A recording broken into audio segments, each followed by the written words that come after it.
여러분, 하나님께서는 이 세상을 말씀으로 창조하셨습니다. 말씀으로 창조할 때 말씀에 의해서 창조된 피조물은 하나님 창조주와 피조물로 만남은 말씀 가운데서 만나게 되는 것이죠. 그래서 말씀이라고 하는 것이 굉장히 중요한 겁니다.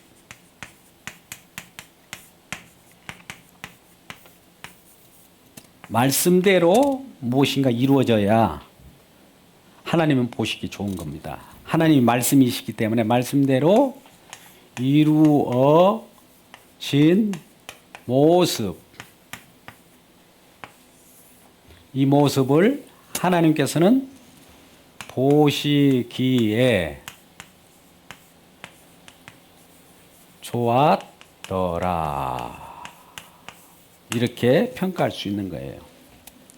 자, 하나님의 보시기에 좋았다라예요? 우리가 보시기에 좋았다라예요? 이거 묻겠습니다. 하나님의 보시기에 좋았다라.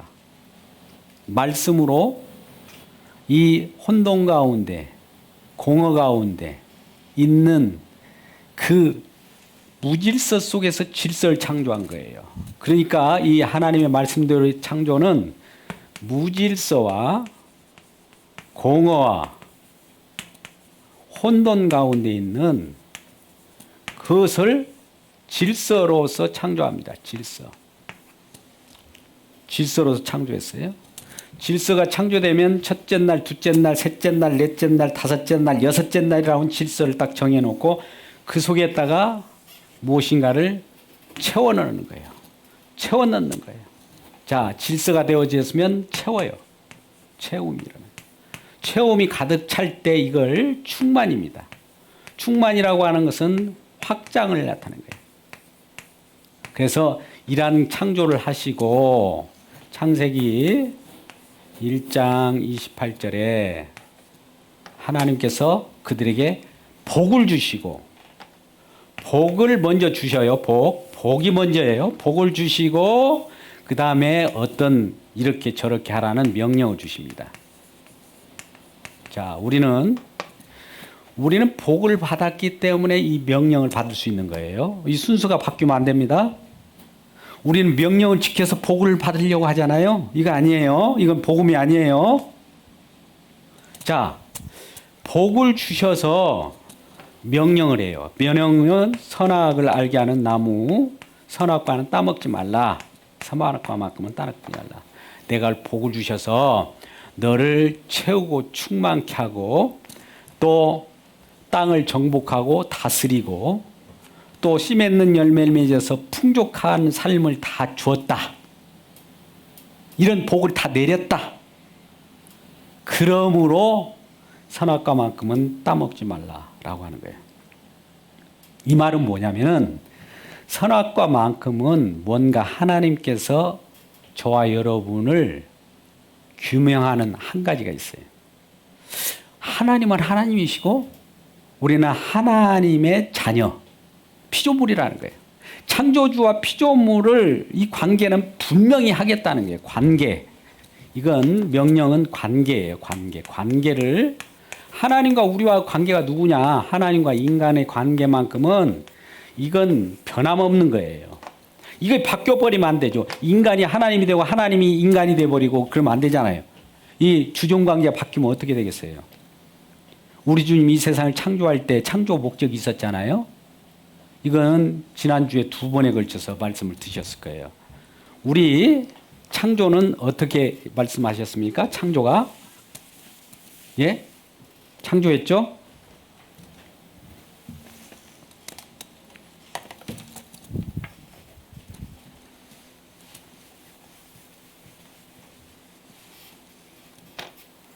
창조, 구원. 누구를 위한 창조였습니까? 1번, 나를 위한 창조였다. 누구를 위한 구원이었습니까? 나를 위한 구원이었다.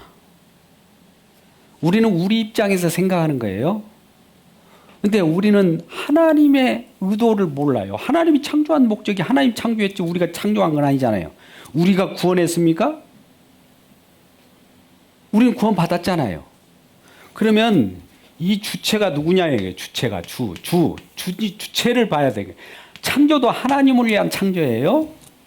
구원도 하나님을 위한 구원이란 이 말이에요.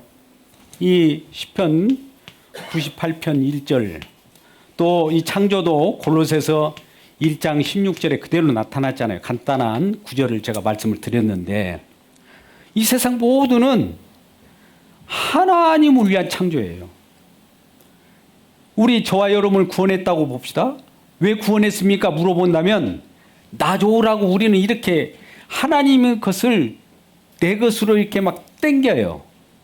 뭐 내가 주인이죠. 그렇게 땡긴다고 그래서 우리가 그것이 구원이 되는 것이 아니에요. 하나님을 위한 구원이에요. 이거 처음 듣는 것 같지만 여러분 성경은 그대로 말합니다. 내가 나를 위하여 너희를 구원했다는 거예요. 구원해서 뭐하게? 우리 주님을 드높이기 위하여. 구원한 백성들로 하여가 하나님께서 찬송받기 위하여. 창조된 저와 여러분을 위하여 여러분을 통해서 하나님께서 영광받기 위하여. 이 목적은 분명해야 됩니다. 이 관계가 잘못되면 이것이 어그러져요. 왜 그랬을까요? 선악과를 따먹지 말라라고 하는 것을 분명히 하기 위하여. 그러면 선악과를 따먹은 관계는 어떻게 할까요? 이제 아담이 범죄합니다. 창세기 3장 보면 아담이 이제 선악과를 따먹어버려요. 하와가 먼저 따먹고 그 아담에게도 따먹게 하죠. 그러니까 선악과를 딱 따먹고 나니까 바뀌어버린 거예요. 아까 나를 위한 이 인간이 아담이 나를 위한 창조해야 된다는 거예요. 구원도 나를 위한 구원이라 이렇게 마음이 바뀌어버리는 거예요. 뒤집어져 버렸어요. 그러니까 왜 그렇게 뒤집게 만드느냐? 이 아담이라고 하는 하와라고 하는 인간 배후에 뭔가 있어요. 배후에 누가 이 아담이 잘못이 아니라 배후에 뭔가가 이 아담을 조정해 가지고 이걸 뒤집어게 만들어 버려요. 말씀이 본래 질서 창조했는데 질서를 가지고 무너뜨려 버려요. 그 배후를 찾아내는 것이 하나님께서 이제는 말씀대로 이 세상을 창조했는데 창조된 본래의 창조대로 되지 않고 이것을 어그러뜨렸으니 그 배후를 찾아내는 일을 하는 것이 하나님의 이제 일이라는 거예요. 그래서 등장하는 것이 약속입니다. 약속이 등장해요. 약속이 등장하는 것이 창세기 3장 15절의 말씀입니다. 이것이 등장하게 돼요. 본래는 약속이 등장하기 전에 말씀이 계셨어요. 말씀으로 그대로 되면 되는데 말씀으로 된 이 창조가 흐트러졌어요. 이 창조대로 말씀대로 이루어지는 이 창조가 흐트러졌기 때문에 말씀이 이제 어떻게 역사하느냐, 말씀을 극복하는 방법으로서 약속으로 하나님께서는 이제 일을 해요. 일을 하는데 누가 나타나느냐? 약속을 이제 이행하는 수행자로서 여자의 후손을 등장시킵니다. 그래서 이제부터는 이 약속이 어떻게 되느냐? 이행하는 과정에서 전쟁이에요. 전쟁이 일어나요. 사단 마귀와의 전쟁.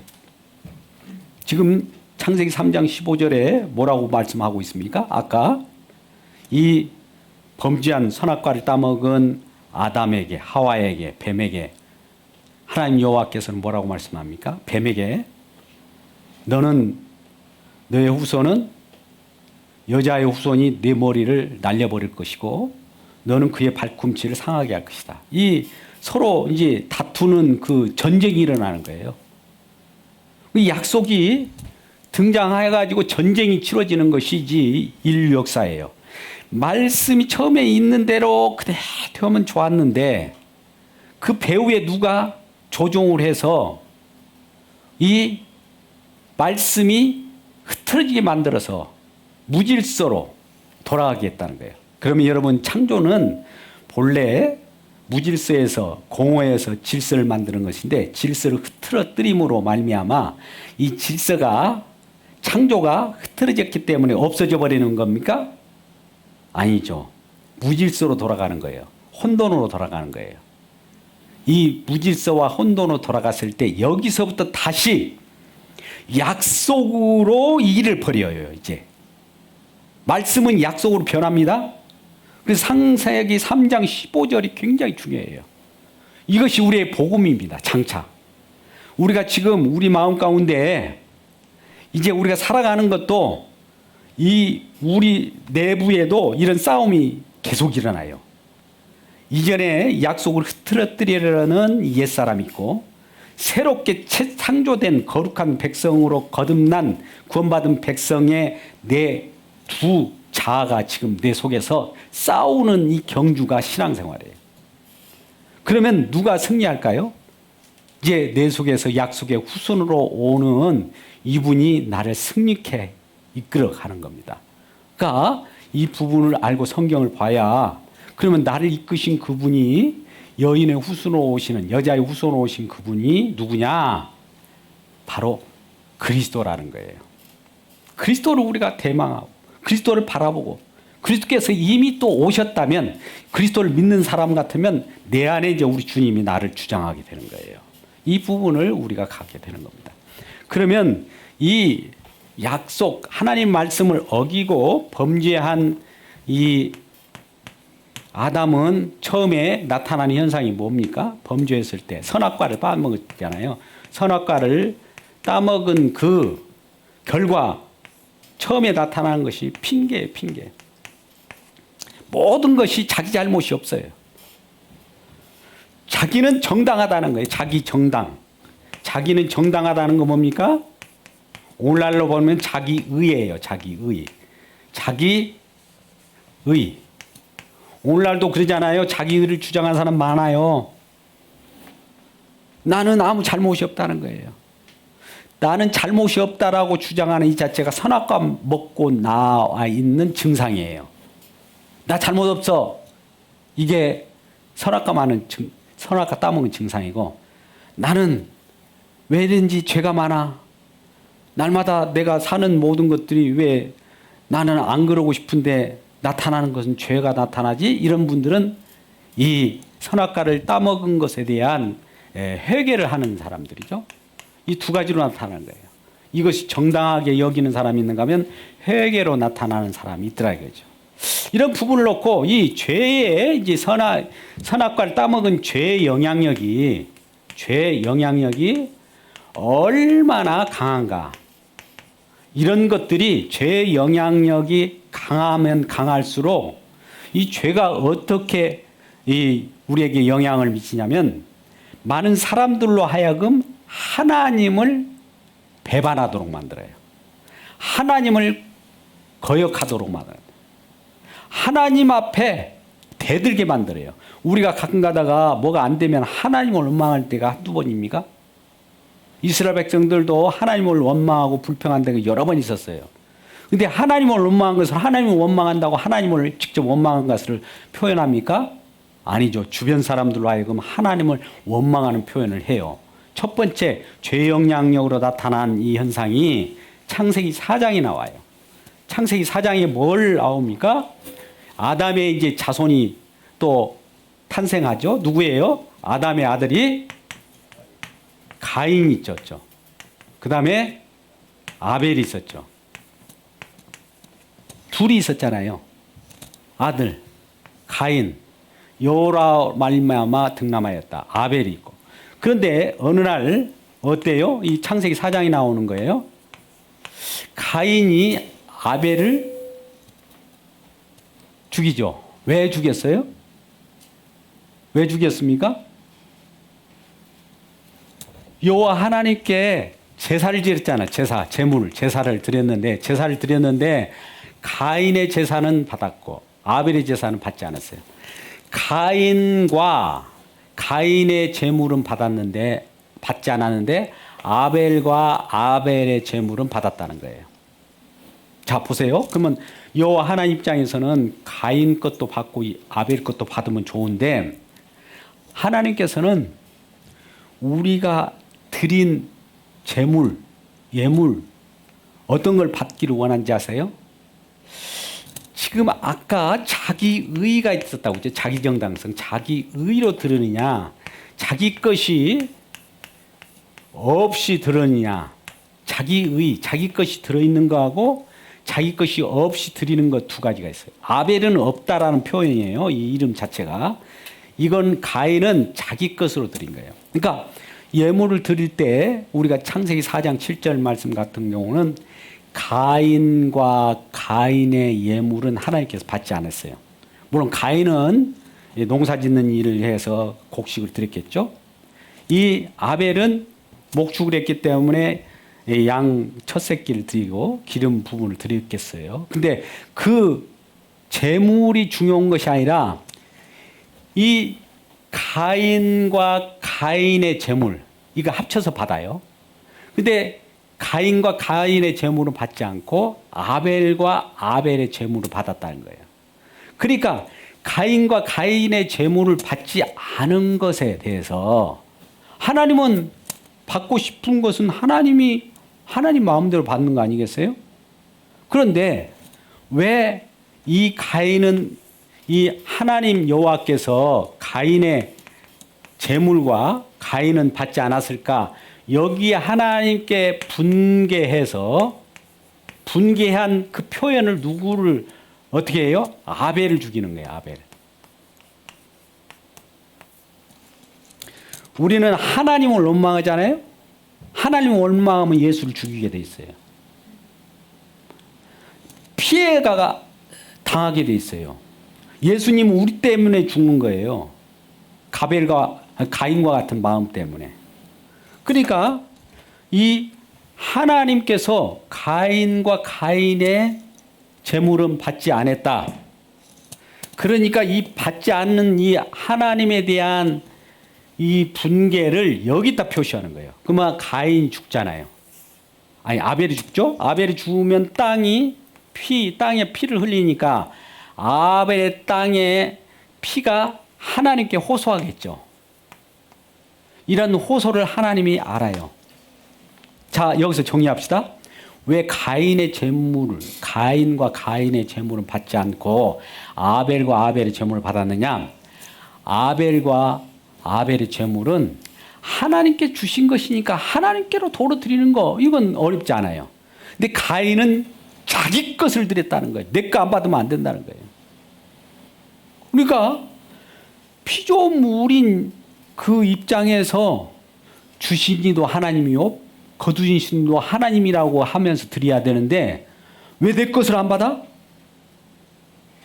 이 하나님과 거래하는 관계예요. 이건 그런 마음과 그런 마음 자세로 하나님께 드리는 예물은 받지 않는다는 거죠. 그러니까 이 받지 않는 것에 분개해서 아벨을 죽일 때 이 죄, 이 가인이 가지고 있는 죄, 아까 범죄한 그 죄의 영향력이 가인을 지금 사로잡고 있는 거예요. 뒤에는 내 죄가 지금 엎드려 있느니라 그래요.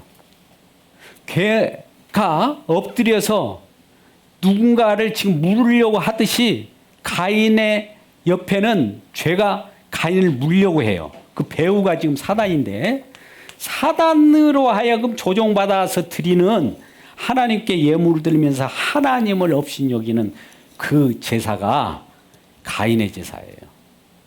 하나님이 다 알아요. 오늘날도 우리 성품이 주님 앞에 나와서 내가 주인같이 하나님 앞에 거래하려고 오는 거 안 받습니다. 그러면 하나님이 안 받잖아요. 하나님이 왜 안 받아요? 내 예물을, 내 제사를, 내 예배를 왜 안 받아요? 하면서 분개하면 누구에게 영향이 있을까요? 그게 예수를 죽이는 거예요. 주변 내 형제를 죽이는 일이 벌어져요. 복음 전하는 자를 죽이는 거예요. 왜? 나한테 도움이 되지 않는다고. 그런 복음을 왜 전하냐고. 그래서 하나님 말씀을 왜곡시켜버리는 이런 현상이 벌어지는 것이 이 죄로 인한 영향력이에요. 죄의 영향이 계속 이제 강화돼 가지고 이 죄 때문에 많은 사람들이 죽어가게 되는 현상들이 지금 에덴으로부터 축출된 이 가인으로부터 일어나는 거예요. 에덴에서 어제 가인이 이 쫓아냈잖아요. 그러니까 그러한 살인이라고 하는 것을 행하게 되고 이 죄의 영향력이 살인을 통해서 하나님을 지금 분개하는 내용을 지금 표현하는 거예요. 가인이. 이 살인이라고 하는 것은 다른 사람을 내가 정죄하고 죽이고 이런 것이 우리는 의도적으로 다른 사람을 죽인 것 같지만 하나님에 대한 원망이 살인인 거예요. 사실은. 이게 그렇게 표현되는 거예요. 그래서 에덴이라고 하는 것은 이 좋은 곳이었고 보기에 좋았는데 여기로부터 벗어난 자들은 이와 같이 죄의 영향력으로 살인이라고 하는 것이 있고 죄의 그 극심한 죄의 영향력은 얼마나 많은 사람들에게 영향을 미치는가를 가인을 통해서 보여주는 거예요. 그러니까 창세기는 가인으로부터 시작되는 이 족보가 계속 진행되고 있어요. 그런데 가인을 닮고 가인을 보호하라고 하잖아요. 하나님께서는 보호표를 주잖아요. 왜 가인을 보호해 줄까요? 이런 나쁜 짓을 하는데. 예. 가인과 같은 이런 사고 방식이 이것을 유지하면서 이것이 하나님을 거역하는 것이다. 이것을 대대로 알리게 하기 위하여 가인을 계속 살게 해야 하는 거예요. 이런 가인과 같은 마음, 죄의 영향을 받고 사단의 조종을 받는 이 가인과 같은 자들 때문에 이 누군가가 죽게 되어 있다. 신음하게 됐다는 거예요. 그런 이 일이 계속 진행되는 것이죠. 그래서 창세기 4장, 5장, 6장 들어가지고 이 모든 온통 이 가인의 이 자손들이 누가 있어요? 에녹 있죠. 에녹성을 만들지 않습니까? 에녹의 라멕이라고 하는 자손들이 계속 일어나요. 이런 자손들이 막 번창해요. 그러니까 죄가 막 만연해요. 만연한 상황 속에. 그리고 라멕이란 자는 자기 이 조상 가인에게는 벌이 7배라면 나는 70배라도 좋다라고 하면서 타락에 대한 이 죄로 인하여 타락에 대한 것을 타락을 찬송하는 그런 일을 벌여요. 얼마 시험하면 내가 죄 짓는 것을 너희들 나 죄 짓는 것을 나는 찬양한다. 봐라 나 대단하지 죄 짓는 거 누가 뭐라고 그래? 하면서 이런 일이까지 벌어지면서 이 죄의 영향력이 얼마나 극심하게 되는지 몰라요. 영향력이. 그런데도 불구하고 가인이 그 죄의 영향력으로 해서 아까 같이 누구를 죽였어요? 아벨을 죽이는 그 속에 아벨 대신에 셋이라고 하는 자를 보호하게 되고 셋의 후손이 이란 가운데서도 어떤 계보를 이끌어가면서 이란 영향력을 받지 않고 나가는 여호와의 이름을 부르는 그런 일이 벌어져요. 창세기 4장 26절 이 한 구절은 우리가 기억해야 합니다. 여호와의 이름을 불렀더라. 이런 세계가 아니라 나는 여호와의 이름을 부르고 셋 죽음 속에서 대신 태어난 자 그 후손으로 우리가 지금 나타나서 여호와의 이름을 부릅니다라고 하는 이란 계열로 나타나는 족보가 생겨요. 이 두 세력이 이제 이렇게 싸우게 되는 거죠. 여기는 지금 뱀의 후손이에요. 여기는 여자의 후손입니다. 이것이 전쟁에서 계속 일어나요. 아까 제가 전쟁이라고 했잖아요. 전쟁은 누구에게 속한 것이라고요? 여호와께 속한다는 거예요. 그러니까 지금 신앙생활이라는 것은 영적 전쟁이에요. 전쟁. 편안한 것이 그 신앙생활이 아니에요. 그러니까 성경에서 우리가 말씀을 잘 받으셔야 돼요. 전쟁이다 이런 생각을 가지고 그러면 이러한 셋의 계열 속에서 이렇게 가는 와중에 그럼에도 불구하고 이러한 셋 계열의 하나님의 자녀들이 여자의 그 이 아름다움을 보면서 창세기 6장에 보면 서로 결혼을 하고 짝하게 되죠. 그래서 또 더 죄가 또 만연하게 될 때 이런 만연한 상황 속에서 가장 극심할 때가 언제예요? 노아 때죠. 노아 때. 노아 때 이 죄가 너무너무 많이 만연됐을 때 하나님께서는 그 죄의 만연에 대해서 가만히 보고 계십니까? 심판을 예비하죠. 뭘로 심판합니까? 홍수로 심판하죠. 홍수를 심판하면서 이 세상을 다 쓸어버려요. 쓸어버리고 다시 누구만 계열에 속한 자만 낳게 되냐면은 셋 계열 속에서도 노아를 가족들만 보호하게 됩니다. 노아가 이제 이렇게 자기 이 세상의 심판이 죄의 영향력으로 인하여 세상이 죄가 관영됐던 이 많은 자기 이름을 드높이고 이런 자들에게 심판을 가하고 났는데도 불구하고 사람은 어려서부터 악하더라. 악하기 때문에 은혜를 주는 거 있어요. 여러분, 악하더라도 하나님이 은혜를 줍니다. 이걸 언약이라고 하는데요.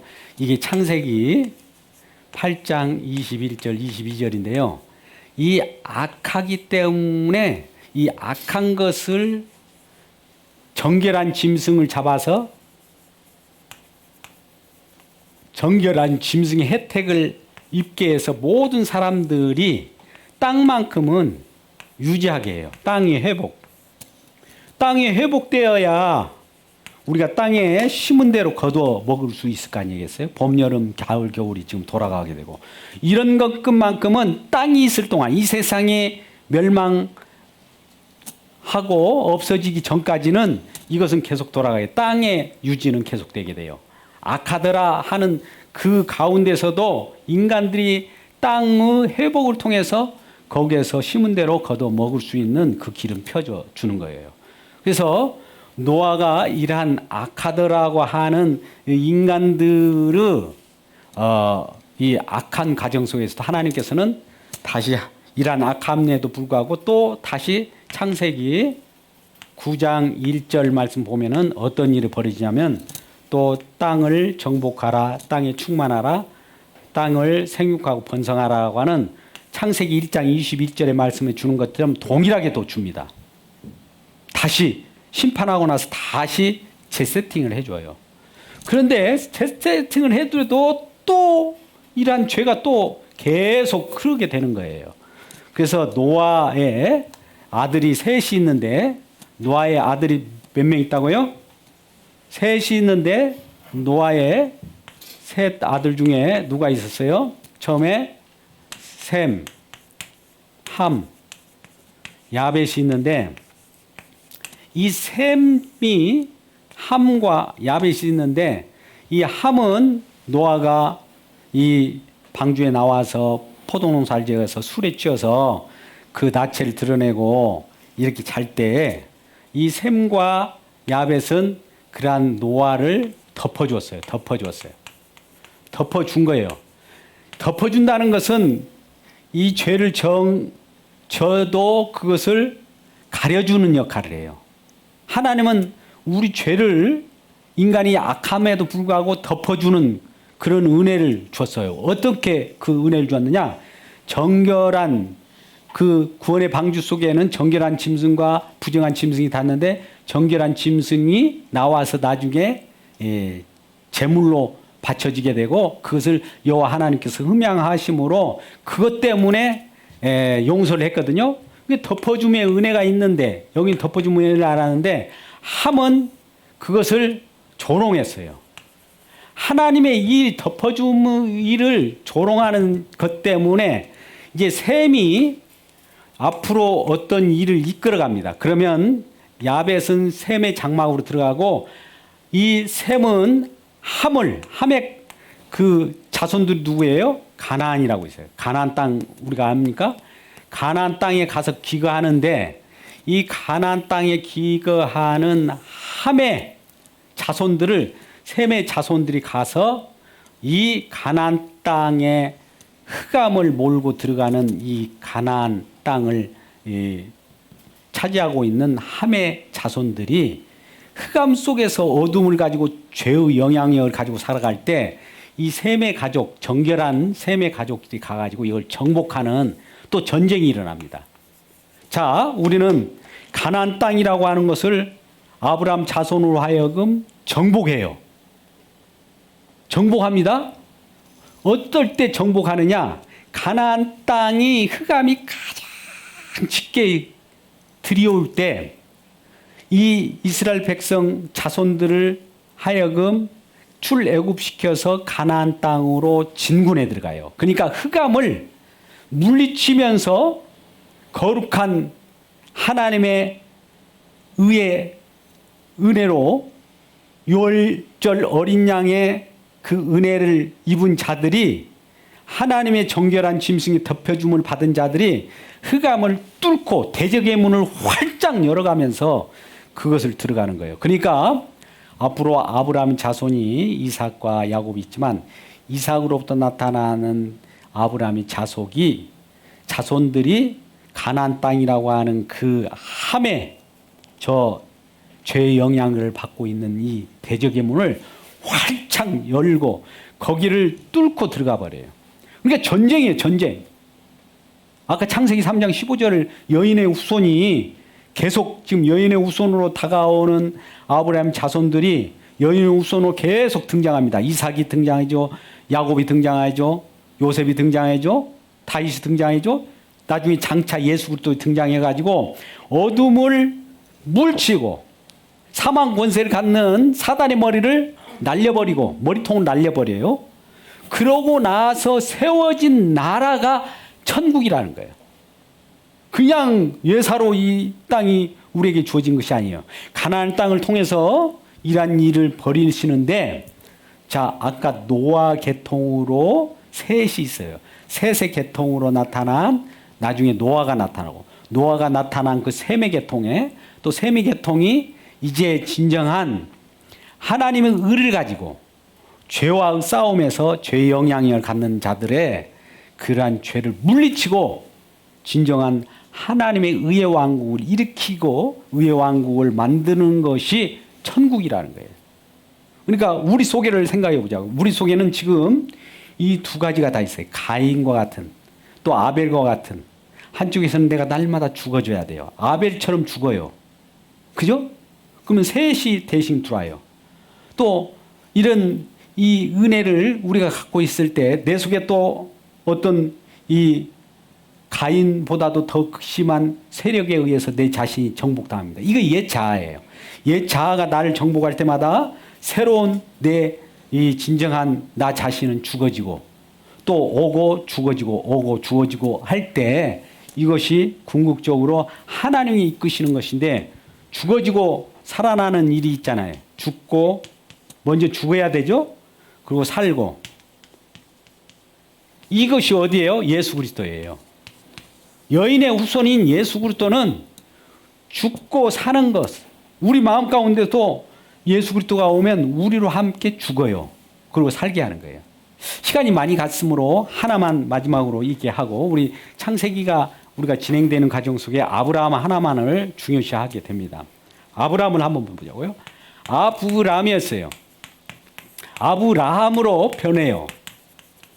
뭐 때문에 그러냐? 여기에 할례가 들어가요. 할례는 뭡니까? 아브라함이라고는 옛사람이 있어요. 그런데 아브라함이라고 약속을 받은 이 약속의 이름이에요. 여기는 약속을 받기 전의 이름이고, 아까 약속이 등장한다고 했잖아요. 약속을 내가 받으면 이 아브라함은 죽어요. 그리고 새로운 아브라함이 나와요. 그러면 보세요. 이 아브라함 속에는 죽은 아브라함이 있어요. 그러니까 우리가 이 아브라함이라고 봅시다. 내 안에는 내가 이전에 이 아브라함과 같은 자기만을 위하여 살아가려고 하는 이것이 죽고 아브라함으로서 살아나는 새로운 생명이 있다는 거죠. 이게 할례예요. 할례는 뭐냐니까 이것을 끝장내버린 거예요. 할례예요. 인간의 본성적인 것은 뭡니까? 생육하고 번성하는 혈통적인 그 죄악을 끌어가는 그 혈통을 끊어버리고 거듭나게 새로운 혈통으로 바꿔주는 것이 할례예요. 옛자를 죽이는 것이 할례란 말이에요. 그러면 옛자를 죽이는 것이 어디에서 궁극적으로 일어날까요? 여인의 후손이 최종적으로 나타나는 예수 그리스도인데, 십자가에서 옛자가 죽어지지 않고서는 안 되는 거예요. 죽어질 때에 새로운 자아로 탄생하는 일이 벌어져요.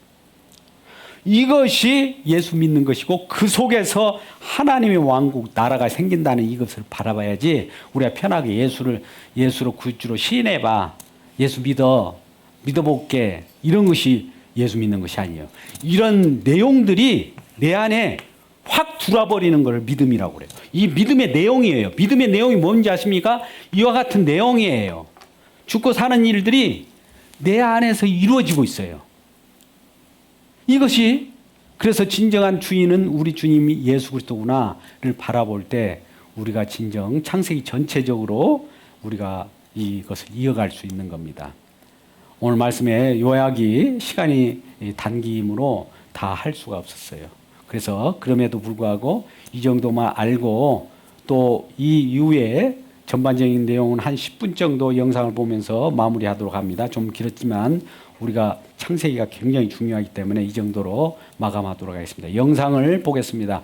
저기 좀 환경을 만들어 주세요. 뒤를 쳐다보십시오. 여기 앞에 스크린이 때문에.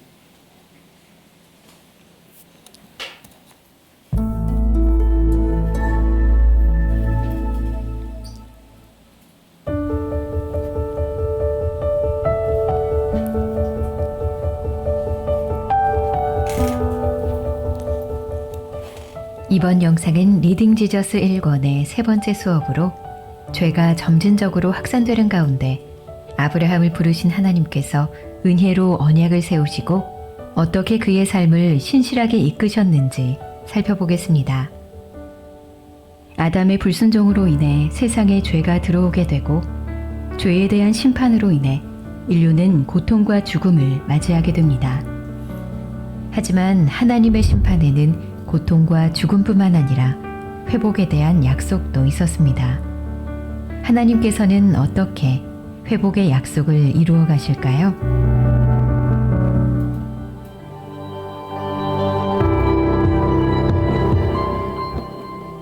에덴 동산에서 쫓겨난 이후 아담과 하와는 두 아들을 낳고 이름을 가인과 아벨이라고 짓습니다.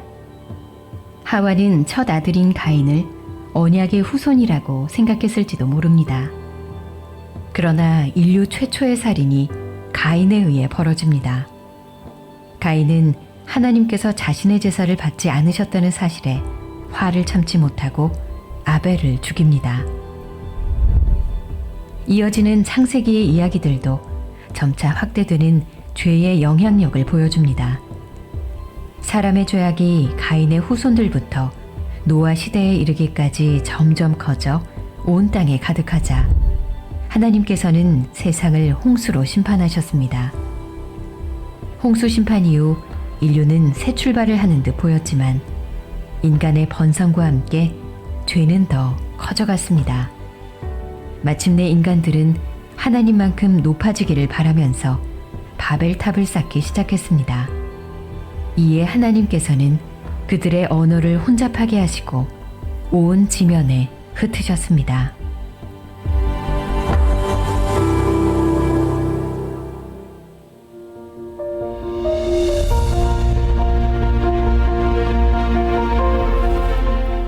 죄가 걷잡을 수 없을 만큼 커져갈 때 하나님께서는 한 사람을 부르셔서 언약을 세우십니다. 바로 우리가 믿음의 조상이라 부르는 아브라함입니다. 하나님은 아브라함을 부르셔서 복의 근원이 되게 하겠다고 말씀하셨습니다. 아브라함의 믿음과 순종을 통해서 온 세상을 축복하시겠다는 약속을 하신 것입니다. 하나님께서 아브라함을 부르신 그 순간 인류의 새로운 역사가 시작된 것입니다. 성경 전체를 보면 하나님께서 한 사람과 언약을 맺을 때 시험도 뒤따르는 것을 알 수 있습니다. 모세의 시내산 언약 사건과 이어지는 금송아지 사건이나 다윗의 영원한 왕위에 대한 언약 사건과 뒤이어 나오는 바세바 사건, 그리고 예수님과 제자들의 최후의 만찬 이후 제자들이 도망치는 사건 등이 그와 같은 예입니다. 마찬가지로 아브라함이 믿음으로 약속의 땅에 들어가자마자 그 땅에 갑자기 기근이 닥칩니다. 결국 아브라함은 약속의 땅을 떠나 다시 애굽으로 내려갑니다. 그리고 그곳에서 죽음에 대한 두려움으로 인해 아내 사레를 누이라 거짓말하게 됩니다.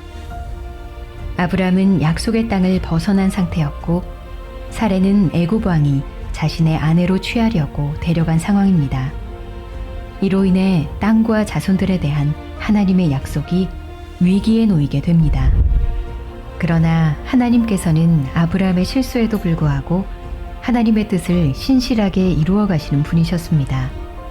결국 하나님은 바로를 막으시고 사레를 보호하셔서 아브라함을 약속의 땅으로 다시 돌려보내십니다.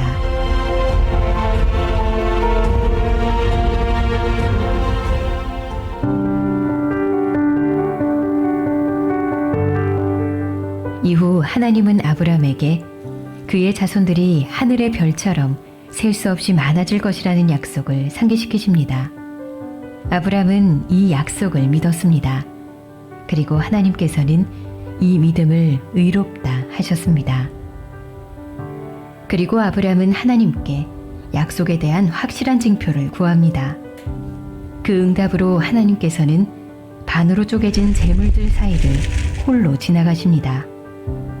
이는 언약 체결 의식을 보여주는 것으로 원래는 언약의 두 당사자 모두가 쪼개진 재물들 사이를 지나가야 합니다.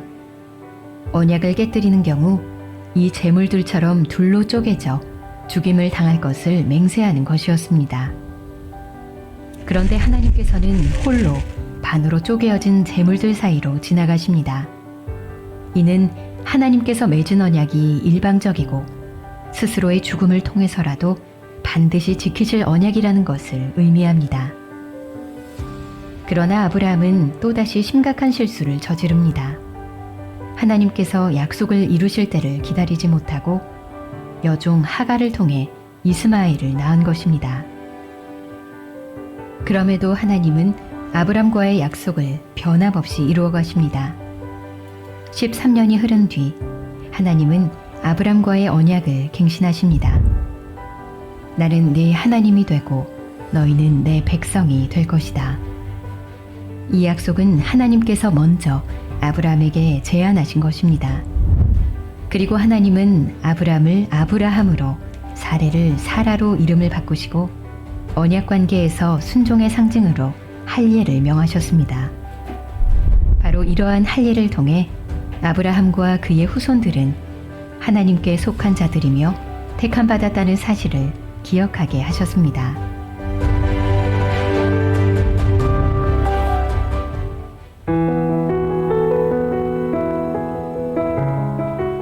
드디어 아브라함과 사라의 아들 이삭이 태어나므로 하나님의 약속이 이루어집니다.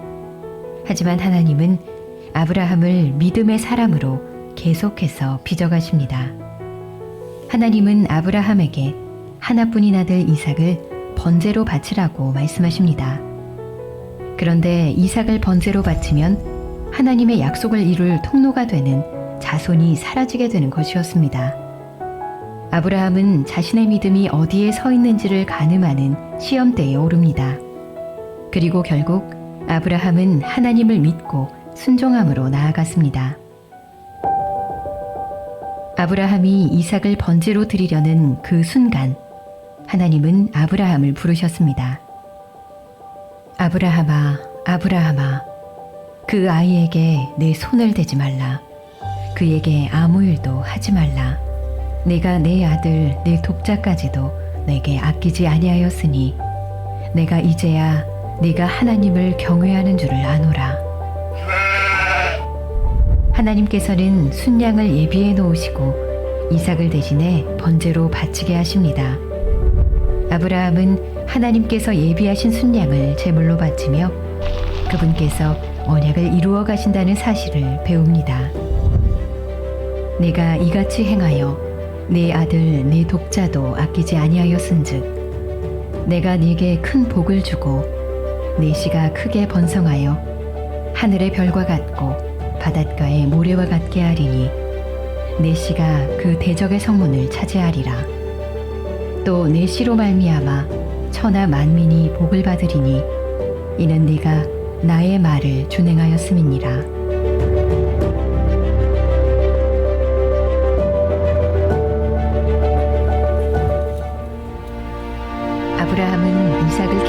마치고자 했던 이 시험의 과정을 통해 하나님께서 언약을 예비하시고 이루어 가신다는 사실을 배우게 되었습니다. 하나님께서 예비하신 순양을 제물로 바치며 그분께서 친히 이루어 가실 약속을 더욱 신뢰하며 믿었을 것입니다. 아브라함은 자신의 자손을 통해 하늘의 별과 같이 많은 하나님의 백성을 이루고 그분의 나라를 회복하시리라는 약속을 신실하게 붙들었습니다. 하나님께서는 구원의 역사를 통해서 자신의 하나뿐인 아들 예수 그리스도를 이 땅에 보내주셨습니다. 바로 하나님의 아들 예수님께서 우리가 쪼개어져야 하는 자리에 우리를 대신하여 우리를 위한 어린 양이 되심으로 자기 백성들이 받아야 할 심판을 대신 받으신 것입니다. 하나님께서는 스스로 맺으신 약속을 위해 예수님을 십자가에 죽이심으로 그분의 약속을 신실하게 지켜주셨습니다.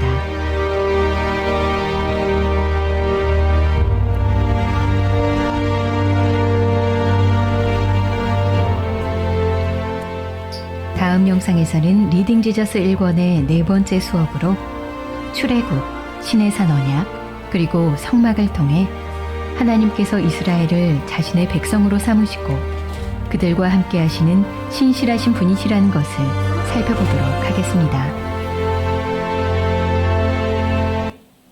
네. 자, 영상을 잘 우리가 좀 요약해서 볼 수 있었습니다.